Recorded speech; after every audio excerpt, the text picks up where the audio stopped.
Hi hello ನಮಸ್ಕಾರ. ಎಲ್ಲರೂ ಚೆನ್ನಾಗಿದ್ದೀನಿ ಅನ್ಕೊತೀನಿ. ನಾನು ಚೆನ್ನಾಗಿದ್ದೀನಿ. Welcome to my YouTube channel. ಯಾರಾದರೂ ಹೊಸ್ದಾಗಿ ನನ್ನ ಚಾನಲ್ ನೋಡ್ತಾ ಇದ್ದರೆ ಸಬ್ಸ್ಕ್ರೈಬ್ ಮಾಡ್ಕೊಂಡು ನೋಡಿ. ಪಕ್ಕದಲ್ಲಿರೋ ಬೆಲ್ ಐಕಾನ್ ಒತ್ತಿದ್ರೆ ನಾನು ಹಾಕೋ ವೀಡಿಯೋಸ್ ನಿಮಗೆ ನೋಟಿಫಿಕೇಷನ್ ಬರುತ್ತೆ. ಹಾಗಾಗಿ ಇವತ್ತೇನಪ್ಪ ಅಂತಂದರೆ ಒಂದು ಟಾಪಿಕ್ ತೊಗೊಂಡಿದ್ದೀನಿ, ಮದುವೆ ಅನ್ನೋದು. ಇದು ಮದುವೆ ಅಂದಮೇಲೆ ಜೀವನದ ಮೇಲೆ ಹೆಣ್ಣಾಗಲಿ ಗಂಡಾಗಲಿ ಒಂದು ಹುಟ್ಟು ಸಾವು ಅನ್ನೋದು ಇದ್ದೇ ಇರ್ತದೆ. ಹುಟ್ಟಿದ ಮೇಲೆ ಬೆಳೆಯೋದು, ಮಕ್ಕಳು ತಂದೆ ತಾಯಿ ಬೆಳೆಸ್ತಾರೆ, ಬೆಳಿತೀವಿ, ದೊಡ್ಡವರಾಗ್ತಿದ್ದಂಗೆ ಅವರು ಒಂದು ವರ್ಕ್ ಮಾಡಬೇಕು, ಒಂದು ಕೆಲಸಕ್ಕಾಗಿ ಒಂದು ನೆಲೆ ನಿಂತ್ಕೋಬೇಕು, ಆಮೇಲೆ ಮದುವೆ ಮಾಡಬೇಕು ಅನ್ನೋದು ತಂದೆ ತಾಯಿಗಳು ಕನಸು ಇದ್ದೇ ಇರುತ್ತೆ. ಇವಾಗ ಏನು ಮಾಡ್ತಾರೆ ಅಂತಂದರೆ ತಂದೆ ತಾಯಿಗಳು ಒಂದು ಸ್ವಲ್ಪ ದೊಡ್ಡವರಾಗಿದ್ದರೆ ಸಾಕು, ಅವ್ರ ಲೈಫ್ ಸೆಟ್ಲ್ ಆಗೋರು ಇಲ್ವ ನೋಡಲ್ಲ, ಫಸ್ಟ್ ಮದುವೆ ಮಾಡಬೇಕು, ನಮ್ಮ ಕರ್ತವ್ಯ ಮುಗಿಸ್ಬಿಡ್ಬೇಕು ಅನ್ನೋದು ತುಂಬ ಜನರ ತಂದೆ ತಾಯಿಗಳ ಒಂದು ಮಾತಾಗಿರುತ್ತೆ, ಒಂದು ಬೇಡಿಕೆ ಆಗಿರುತ್ತೆ. ನಾನು ಹೇಳೋದೇನು ಅಂತಂದರೆ, ನೀವು ಮದುವೆ ಆಗೋಕ್ಕಿಂತ ಮುಂಚೆ ನಿಮ್ಮ ಲೈಫ್ ಫುಲ್ ಸಕ್ಸಸ್ ಆಗಿರಬೇಕು. ನೀವು ಎಲ್ಲ ಮಾಡಿಕೊಂಡು ಸೆಟಲ್ ಆಗಿರಬೇಕು. ಸೆಟಲ್ ಆದಮೇಲೆ ನೀವು ಮದುವೆ ಮಾಡಿಕೊಂಡ್ರೆ ನಿಮ್ಮ ಲೈಫು ತುಂಬ ಚೆನ್ನಾಗಿರ್ತದೆ ಅನ್ನೋದೊಂದು ನನ್ನ ಒಂದು ಮಾತು ನಿಮಗೆ ಹೇಳ್ತಾ ಇರೋದು ಹೆಣ್ಮಕ್ಳಿಗೆ. ಏಕೆ ಅಂತಂದರೆ ಇವತ್ತಿನ ಹೆಣ್ಮಕ್ಳು ಈ ಟೈಮಲ್ಲಿ ಇರೋ ಹೆಣ್ಮಕ್ಳಿಗೆ ನಾನು ಹೇಳ್ತಾ ಇರೋದು, ಇವಾಗ ಏನು ಅಂದರೆ ದುಡ್ಡು ಅನ್ನೋದ್ರ ಮೇಲೆ ಒಂದು ನಿಂತಿರೋದು. ಹೆಣ್ಮಕ್ಳು ಹಣ ಆಸ್ತಿ ದುಡ್ಡು ಏನೈತೆ ಅಂಥನ್ನ ಜಾಸ್ತಿ ಲೈಕ್ ಮಾಡ್ತಾ ಇರೋದು ಇವತ್ತಿನ ಹೆಣ್ಮಕ್ಳು. ಏನು ಇಲ್ಲ ಅಂತಂದರೆ ತಲೆನೇ ಕೆಡಿಸ್ಕೊಳ್ಳೋಲ್ಲ. ಇವಾಗ ಏನು ಅಂದರೆ ಈಗ ಒಂದು ಮದುವೆ ಮಾಡಿ ಕಳಿಸ್ತಾರೆ, ಏನೋ ಚೆನ್ನಾಗಿರ್ತಾರೆ ಲೈಫು ಅಂತ ಏನೋ ಅಂದ್ಕೊತಾರೆ, ಏನೋ ತಕ್ಕ ಮಟ್ಟಿಗೆ ಜೀವನ ನಡೆಸ್ಕೊಂಡು ಹೋಗ್ತಿರ್ತಾರೆ. ಅವ್ರಿಗೆ ಐಪಾಯಾಗಿ ಬದುಕಬೇಕು, ಅವ್ರಿಗೆ ಏನು ಅಂದರೆ ಒಳ್ಳೊಳ್ಳೆ ಕಾರಲ್ಲಿ ಕರ್ಕೊಂಡು ಹೋಗಬೇಕು, ಫಿಲಮು ಫಬ್ಬು ಪಾರು ಅಂತ ಹಿಂಗೆ ತಿರುಗ್ತಾ ಇದ್ರೆ ಅವನು ಒಳ್ಳೆ ಗಂಡ ಅನ್ನೋ ಥರ ಇವತ್ತಿನ ಹೆಣ್ಮಕ್ಳುಗಳು ಯೋಚನೆ ಮಾಡ್ತಿರೋದು. ಆವಾಗೆಲ್ಲ ಹೆಣ್ಮಕ್ಳುಗಳು ಕಷ್ಟ ಸುಖನ ತಿಳ್ಕೊಂಡು ಬೆಳೀತಿದ್ರು. ತಂದೆ ತಾಯಿ ಕಷ್ಟ ಸುಖ, ಹೋಗಿ ಕೊಟ್ಟು ಮನೆ ಹೇಗೆ ಬದುಕಬೇಕು, ಅಲ್ಲಿ ಹೇಗೆ ನೋಡ್ಕೋಬೇಕು, ಅಕ್ಕಪಕ್ಕದವರು ಹೇಗಿರ್ತಾರೆ ಅನ್ನೋದೆಲ್ಲ ನೋಡಿಕೊಂಡು ಬೆಳೀತಿದ್ರು. ಇವಾಗಲೇ ಹೆಣ್ಮಕ್ಳು ಬೇರೆಯವ್ರಿಗೆಲ್ಲ ತಲೆ ಕೆಡಿಸ್ಕೊಳ್ಳಲ್ಲ. ಅಪ್ಪ ಅಮ್ಮನಿಗೆ ಮರ್ಯಾದೆ ತೆಗಿಯೋ ಕೆಲಸ ಮಾಡಬಾರ್ದು ಅನ್ನೋದು ಯೋಚನೆ ಮಾಡಲ್ಲ. ಅಯ್ಯೋ ನಾನು ಚೆನ್ನಾಗಿದ್ರೆ ಸಾಕು, ಯಾರೇನಾರು ಆಗಲಿ ಅನ್ನೋ ಥರ ಥಿಂಕ್ ಮಾಡೋದು ಇವತ್ತಿನ ಹೆಣ್ಮಕ್ಳು.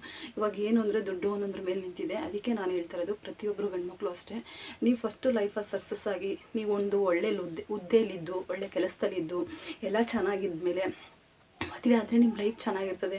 ಆವಾಗ ಬರೋ ಹೆಣ್ಮಕ್ಳು ಲೈಫ್ ಸೆಟ್ಲ್ ಆಗಿರ್ತದಲ್ಲ, ಹಾಗಾಗಿ ಎಂತಕ್ಕೂ ಕೊರತೆ ಇರಲ್ವಲ್ಲ, ಹಂಗಾಗಿ ಚೆನ್ನಾಗಿರ್ಬೋದೇನೋ ಅನ್ನೋದು ನನ್ನ ಒಂದು ಉದ್ದೇಶ. ಏಕೆಂದರೆ ಇವತ್ತು ದುಡ್ಡು ಅನ್ನೋದೇ ತುಂಬ ಜನಕ್ಕೆ ದುಡ್ಡಿಂದನೇ ದೂರ ಆಗ್ತಿರೋದು. ಈ ಸಣ್ಣ ಸಣ್ಣ ವಿಷಯಗಳಿಗೆ ಈಗ ಅವ್ರ ಜೀವನನೇ ಬೇರೆ ಬೇರೆ ಥರ ಯೋಚನೆ ಮಾಡ್ತಾರೆ. ಇವಾಗ ಇನ್ನೊಬ್ರನ್ನ ನೋಡಿ ಇವರು ಈಗ ಬೇರೆಯವರು ಚೆನ್ನಾಗಿರ್ತಾರೆ, ಅವ್ರು ಚೆನ್ನಾಗೆಲ್ಲ ಐಫೈಯಾಗಿ ಬದುಕ್ತಿರ್ತಾರೆ. ಅವ್ರು ನೋಡಿ ನಾನು ಮದುವೆ ಆಗಿದ್ದೀನಿ, ನನ್ನ ಗಂಡನೂ ಇದ್ದಾನೆ, ಏನಪ್ಪ ಇವನು ಏನೂ ಮಾಡಲ್ಲ, ಅವ್ರು ನೋಡಿ ಅಷ್ಟು ಮೊನ್ನೆ ಮದುವೆ ಆದ್ರೆ ಎಷ್ಟು ಚೆನ್ನಾಗವ್ರು, ಎಷ್ಟು ಚೆನ್ನಾಗಿ ನೋಡ್ಕೊತಾರೆ, ಹಾಗೆ ಹೀಗೆ ಅನ್ನೋ ಥರ ಹಿಂಗೆ ಅವ್ರವ್ರ ಸಂಸಾರನ ಅವರೇ ಹಾಳು ಮಾಡ್ಕೊತಾರೆ. ನಿಜವಾಗ್ಲೂ ಪಾಲಿಗೆ ಬಂದಿದ್ದು ಪಂಚಾಮೃತ ಅಂತ ಅಂದ್ಕೊಂಡು ಬದುಕಬೇಕು. ನಮ್ಮ ಜೀವನದಲ್ಲಿ ಏನಿದೆ ಅದನ್ನು ನಾವು ಸ್ವೀಕರಿಸ್ಬೇಕು. ಇಲ್ಲದೇ ಇರೋದನ್ನ ನಾವು ಆಸೆ ಪಟ್ಟರೆ ಅದು ಸರಿ ಹೋಗಲ್ಲ. ಮೇಲ್ಗಡೆ ದೇವರು ಒಂದು ಹೆಣ್ಣಿಗೆ ಒಂದು ಗಂಡು ಅಂತ ಬರೆದಿರ್ತಾರೆ. ಅದಾದಮೇಲೆ ಹೆಂಗೋ ನಿಮ್ಮ ಜೀವನ ಆಯ್ತಲ್ವ ನಡ್ಕೊಂಡು ಹೋಗಬೇಕು. ಇಲ್ಲ ಇವಾಗ ಏನು ಅಂದರೆ ಒಂದು ಸಣ್ಣ ಪುಟ್ಟ ವಿಷಯಕ್ಕೂ ಆಗಲೇ ಜಗಳ, ಡೈವರ್ಸ್, ನಾನು ನಿನ್ನ ಜೊತೆ ಬದುಕೋಕ್ಕಾಗಲ್ಲ, ನಾನು ನಿನ್ನ ಜೊತೆ ಇರೋಕ್ಕಾಗಲ್ಲ ಅಂತ ಸಣ್ಣ ಸಣ್ಣ ಕಾರಣಗಳನ್ನ ಹೇಳ್ತಾರೆ. ಹಂಗಾಗಿ ಇವತ್ತು ಸಕ್ಸಸ್ ಆದರೆ ಚೆನ್ನಾಗಿರ್ಬೋದೇನೋ ಗಂಡ್ಮಕ್ಳು ಅನ್ನೋದು ನನ್ನ ಒಂದು ಉದ್ದೇಶ. ಈಗ ತಂದೆ ತಾಯಿಗಳಿಗೆ ಏನು ಒಂದು ಕರ್ತವ್ಯ ಮುಗಿಸ್ಬಿಡ್ಬೇಕು, ಮದುವೆ ಮಾಡಬೇಕು ಅಂತ ಅಂದ್ಕೊಂಡೆ ಈ ಥರನೇ ಯೋಚನೆ ಮಾಡೋದು ತಂದೆ ತಾಯಿಗಳು. ಇವಾಗ ಕೆಲವರು ಹೇಳ್ತಾರೆ ಎಲ್ಲ ಇದ್ದು ಚೆನ್ನಾಗಿರಲ್ಲ, ಆತ್ಮಹತ್ಯೆ ಮಾಡ್ಕೊತಾರೆ, ಅವ್ನಿಗೆ ಬೇಕಾದಂಗೆ ಎಲ್ಲ 1.5 ಲಕ್ಷ ಸಂಬಳ ಇರುತ್ತೆ, ಐಪೈಗೆ ಬದುಕ್ತಿರ್ತಾರೆ, ಏನಕ್ಕೆ ಆತ್ಮಹತ್ಯೆ ಮಾಡ್ಕೊತಾರೆ ಅನ್ನೋದು ಒಂದು ಮಾತುಗಳು ಬರುತ್ತೆ. ನೀವು ನನ್ನನ್ನೇ ಕೇಳ್ಬೋದು. ಹಂಗಾಗಿ ನಾನೇ ಅದರ ವಿಷಯನ ಹೇಳ್ತಾ ಇದ್ದೀನಿ. ಯಾಕೆ ಅಂತಂದರೆ ಅವ್ರಿಗೆ ಅದನ್ನು ಹೇಗೆ ಹೋಗಬೇಕು ಅನ್ನೋದೇ ಗೊತ್ತಿರಲ್ಲ. ಅವ್ರಿಗೆ ಅವ್ರ ಜೀವನನ ಎಲ್ಲ ಇರುತ್ತೆ, ಅವ್ರಿಗೆ ಜೀವನ ಮಾಡೋದು ಹೇಗೆ ಅಂತಲೇ ಗೊತ್ತಿರಲ್ಲ. ಸಣ್ಣ ಸಣ್ಣ ವಿಷಯಕ್ಕೆ ತುಂಬ ಜಗಳ ಮಾಡ್ಕೊತಾರೆ. ಅವ್ರಿಗೆ ಬದುಕೋಕ್ಕೆ ಐಫೈಯಾಗಿ ಎಲ್ಲ ಇರುತ್ತೆ, ಪ್ರತಿಯೊಂದಕ್ಕೂ ಕೊರತೆನೇ ಇರಲ್ಲ, ಎಲ್ಲ ಚೆನ್ನಾಗಿರ್ತದೆ, ಆದರೆ ಅವ್ರಿಗೆ ನೆಮ್ಮದಿ ಇರಲ್ಲ. ಅಲ್ಲಿ ಆ ಸುಖದಲ್ಲಿ ಸಂಸಾರದಲ್ಲಿ ಮೇಯ್ನು ಎಲ್ಲ ಇದ್ರೂ ಅವ್ರಿಗೆ ಖುಷಿ ಇರಲ್ಲ. ಅದೇನು ಹೇಳ್ತಾರೆ, ನಮ್ಮ ಮನಸ್ಸು ಅನ್ನೋದನ್ನೇ ಕೆಡ್ಸ್ಕೊಂಬಿಟ್ಟಿರ್ತಾರೆ.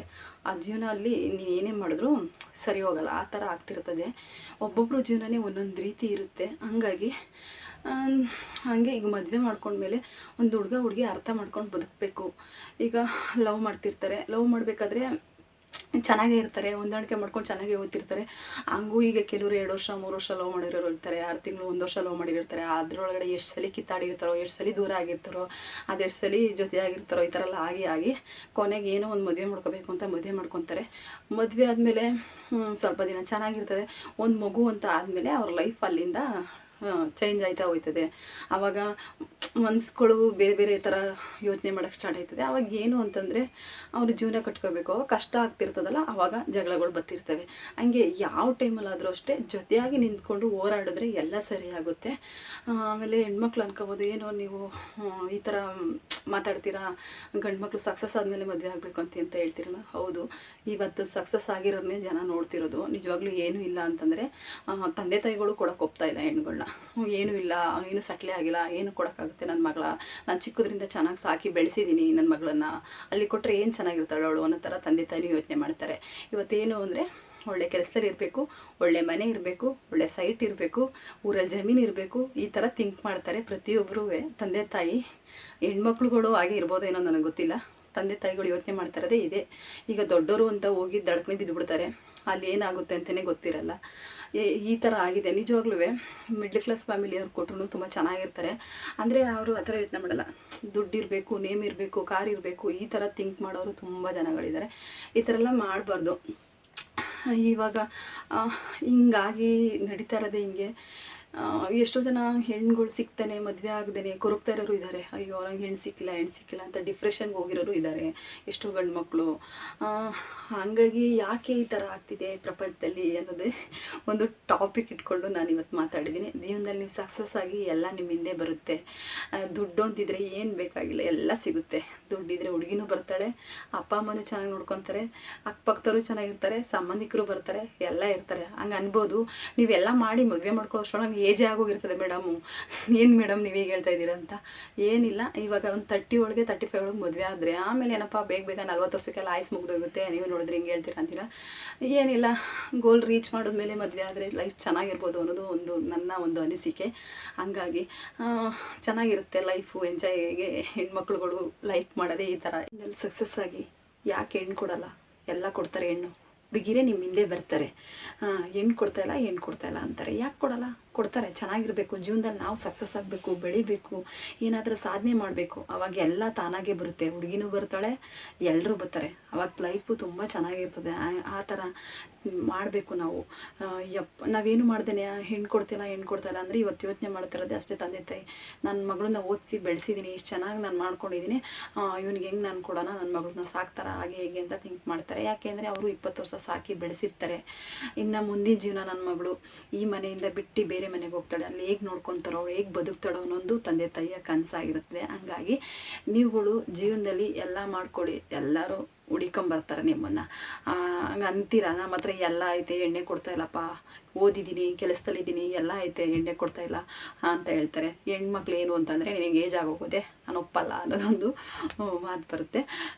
ಹೆಂಗೆ ಅಂತಂದರೆ ಇವಾಗ ಏನು ಅಂದರೆ ಕೆಲಸದಲ್ಲಿರೋರು ಒಪ್ಕೊಂಡ್ಬಿಡ್ತಾರೆ. ಈಗ ಟೀಚರೇ ಮದುವೆ ಆಯ್ತಾರೆ, ಇಂಜಿನಿಯರ್ನೇ ಮದುವೆ ಆಯ್ತಾರೆ. ಹಿಂಗೆ ಬರೀ ಅವರವರೇ ಮದುವೆ ಮಾಡಿಕೊಂಡ್ರೆ ಇನ್ನು ಬೇರೆ ಓದಿರೋದಿಲ್ವಲ್ಲ ಅವ್ರನ್ನ ಯಾರು ಮದುವೆ ಆಯ್ತಾರೆ? ಎಲ್ಲ ಎಜುಕೇಷನ್ ಮಾಡ್ತಾಯಿದ್ದಾರೆ. ಈಗ ಹಂಗಾಗಿ ನನ್ನ ಮಗಳು ಓದಿದ್ದಾಳೆ, ನಮ್ಗೆ ಓದಿರೋರಿಗೆ ಕೊಡಬೇಕು ಅನ್ನೋದು ತಂದೆ ತಾಯಿ ಕನಸು. ಈಗ ವ್ಯವಸಾಯ ಮಾಡ್ತಾ ಇರ್ತಾರೆ, ಅವ್ರಿಗೆ ಓದಿರಲ್ಲ, ಅವ್ರಿಗೆ ಹೆಣ್ಮಕ್ಳು ಕೊಡ್ತಾಯಿಲ್ಲ. ಪಾಪ ಅದು ಅವ್ರಿಗೆ ಅದೇ ತಲೆನೋವಾಗ್ಬಿಟ್ಟಿದೆ, ನಮ್ಗೆ ಹೆಣ್ಣು ಕೊಡ್ತಾಯಿಲ್ಲ ಅಂತ ಹೇಳ್ಬಿಟ್ಟು. ನಿಜವಾಗ್ಲೂ ಊರಲ್ಲಿ ವ್ಯವಸಾಯ ಮಾಡೋರು, ರೈತರು ಮಾಡಿರೋ ಆಸ್ತಿನ ಇಲ್ಲಿ ಬ್ಯಾಂಗ್ಳೂರಲ್ಲಿ ಯಾರು ಏನು ಮಾಡೋಕ್ಕಾಗಲ್ಲ. ಅಷ್ಟು ಚೆನ್ನಾಗಿ ಮಾಡಿರ್ತಾರೆ. ಅವರು ಜಮೀನಲ್ಲಿ ವರ್ಷಕ್ಕೆ ಎಷ್ಟು ಆದಾಯ ಇರುತ್ತೆ ಅಂದರೆ ಅಷ್ಟೇ ಆದಾಯ ಇರುತ್ತೆ. ಇವರು ವರ್ಷ ಎಲ್ಲ ದುಡಿತಾರೆ. ಎಲ್ಲರೂ ಈ ಥರನೇ ಇಷ್ಟಪಟ್ಟರೆ ಪಾಪ ಆ ಥರದವ್ರನ್ನ ಯಾರು ಮದುವೆ ಆಗ್ತಾರೆ ಅಲ್ವಾ?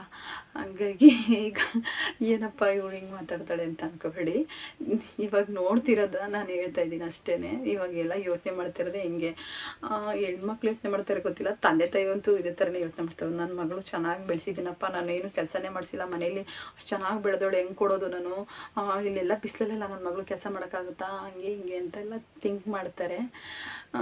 ತಂದೆ ತಾಯಿಗಳು ಈ ಥರ ಮಾತಾಡ್ಬೇಕಾದ್ರೆ ಹೆಣ್ಮಕ್ಳುಗಳು ಇನ್ನೇನು ಮಾಡ್ತಾರೆ, ಅವಾಗ ನಮ್ಮ ಅಪ್ಪ ಅಮ್ಮನೇ ಒಪ್ತಿಲ್ಲ ಬಿಡು ಅಂದ್ಬಿಟ್ಟು ಇವರು ಫುಲ್ ಚೇಂಜ್ ಆಗಿಬಿಡ್ತದೆ. ಹಂಗಾಗುತ್ತೆ, ಏನು ಮಾಡೋದು ಗೊತ್ತಿಲ್ಲ ಪಾಪ. ಎಷ್ಟೋ ಗಂಡು ಮಕ್ಳುಗಳು ಹೆಣ್ಣು ಕೊಡ್ತಾ ಇಲ್ವಲ್ಲಪ್ಪ, ನಮ್ಗೆ ಹೆಣ್ಣು ಸಿಗ್ತಾ ಇಲ್ವಲ್ಲಪ್ಪ ಅಂತಾರೆ.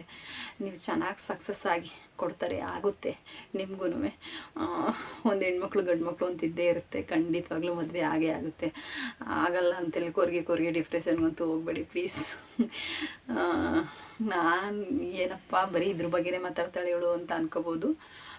ಏನು ನಾನು ಸಾಮಾನ್ಯವಾಗಿ ನೋಡ್ತಿರ್ತೀನಲ್ಲ, ಅದನ್ನೇ ಒಂದು ವಿಷಯನ ನಿಮ್ಮ ಜೊತೆ ಶೇರ್ ಮಾಡ್ತೀನಿ ಅಷ್ಟೇ.